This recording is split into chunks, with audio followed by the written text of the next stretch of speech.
Hello, everyone. Welcome to the Dr. Inia Desna Show. Here, I discuss information to help SMEs thrive. If it's your first time of being here, welcome to the show. Okay, so let's get started. Of course, everything I discuss here is for informative and educative purposes only. All right, I have another interesting topic, and the topic is um, what is the best business structure that you should use? Now, I'm going to give you, this will be, I believe I'll do maybe 2 or 3 series on this, but let me start with an LLC, a limited liability company. You know, I mean, what is good about a limited liability company? Now, of course, I always say that I'm not an attorney. I have to start by saying that with a limited liability company, what happens is that it separates you from the entity. What does that mean? If something happens, like maybe something happens, the business makes a mistakes, you might say, but I'm working the business and I make a mistake. Well, that is on the business. If you separate your business from your company, from yourself, how do you do that? By forming an LLC, which is a fantastic structure. But of course, I always look at the tax side of it, right? Beautiful structure because again, you know, separating you from your business, which is a great thing. But a lot of people don't understand that the LLC also is different when you look at, yes, it's a limited liability company, but for tax purposes, it's seen a little bit differently. Now, I want to give the kudos for an LLC compared to some of the other entities. The great thing about an LLC, which is unique, I mean, compared to what I'm going to talk about an S corp the next time. Um, what I see or what is there for an LLC is that an LLC, the members of an LLC can decide on how they're going to structure profits and losses, right? Let's say you have an LLC member A, B, and C. A can say, I'm taking 80% of the profits, right?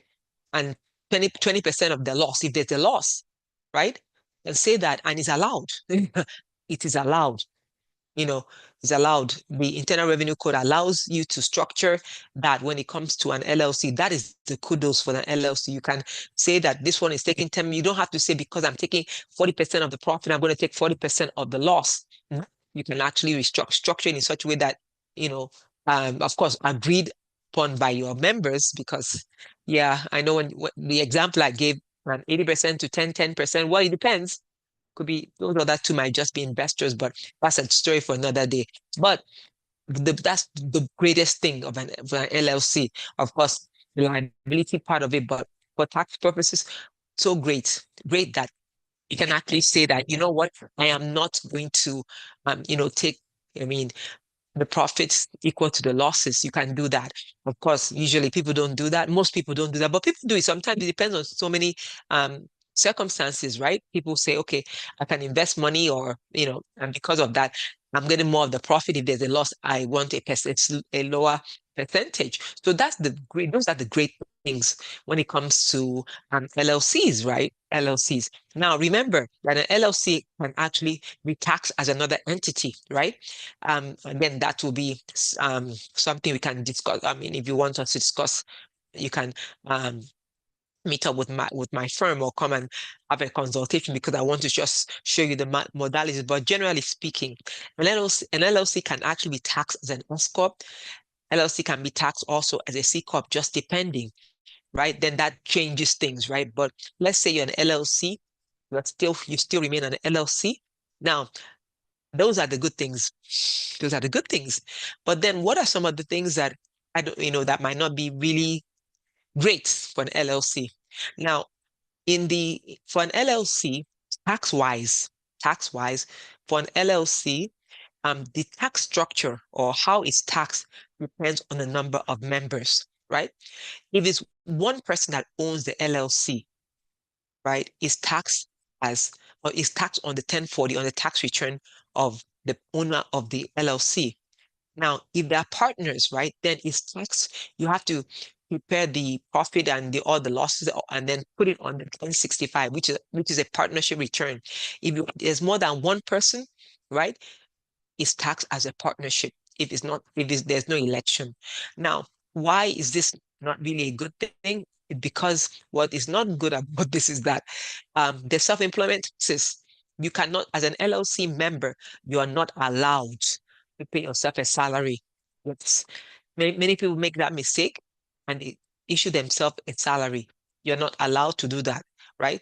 Some of my clients, when they come to me after the fact and they already issued themselves a salary, what I do is that I just turn around, put the money, an entry and make that, or maybe put it under distribution and then, right, put it under that payment as estimated taxes paid by my client because you're not supposed to pay yourself a salary as an as a member of an LLC.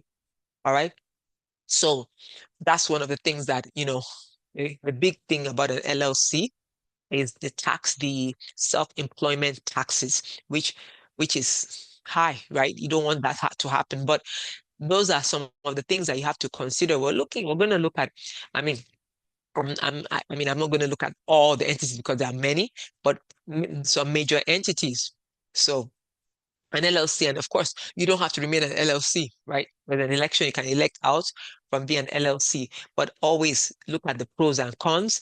And that's why I have to always tell everyone that's watching this is for informative and educative purposes only, because usually I'll say I have to go through the motions of say, okay, are you going to really should you remain an LLC or not, right? So if not, by the time we look at it, we can say, okay, let's move and file for an election for it to be maybe an S corp, or then you can even or change your structure to a C corp. It just depends, right? Remember, right? The LLC is state structure. You have to file within the state to be an LLC. You have to file to be an LLC. You have to go to your Secretary of State and file to be registered as an LLC.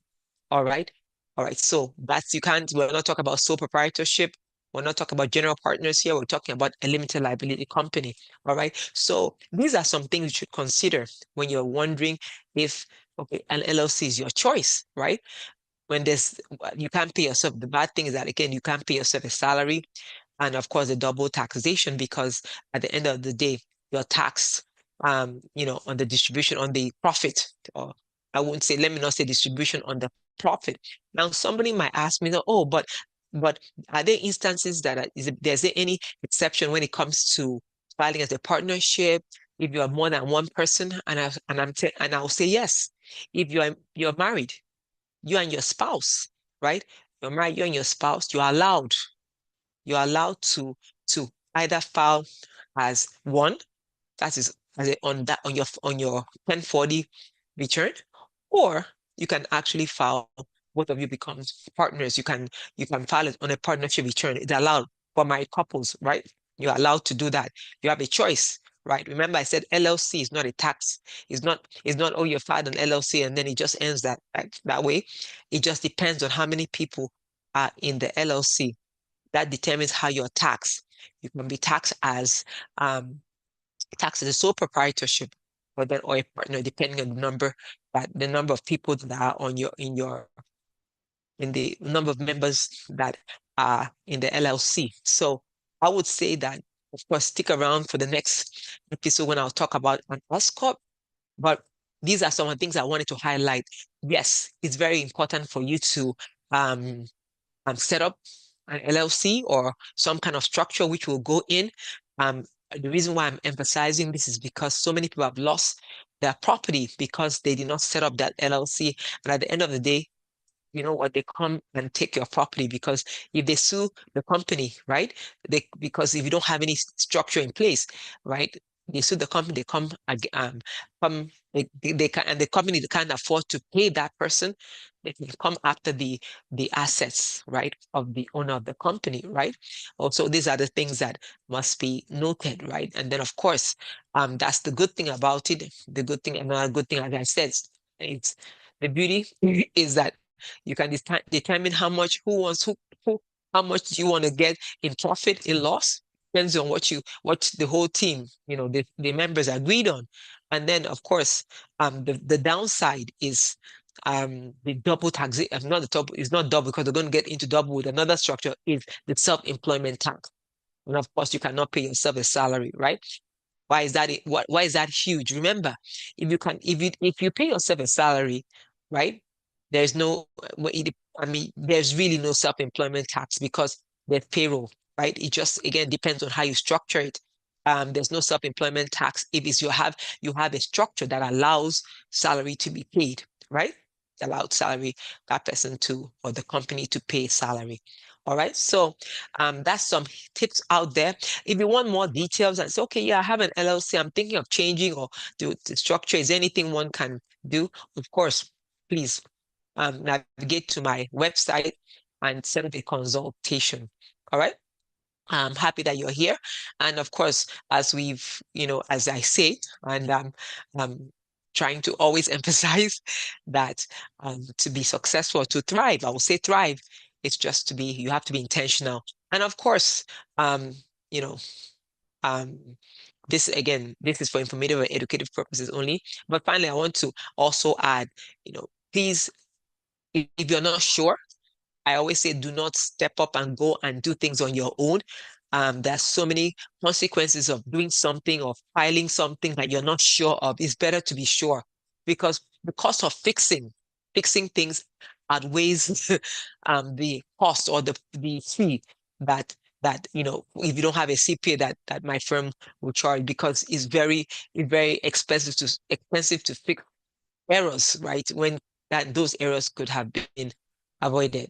All right. So see you next time. Thanks for being here. Bye for now.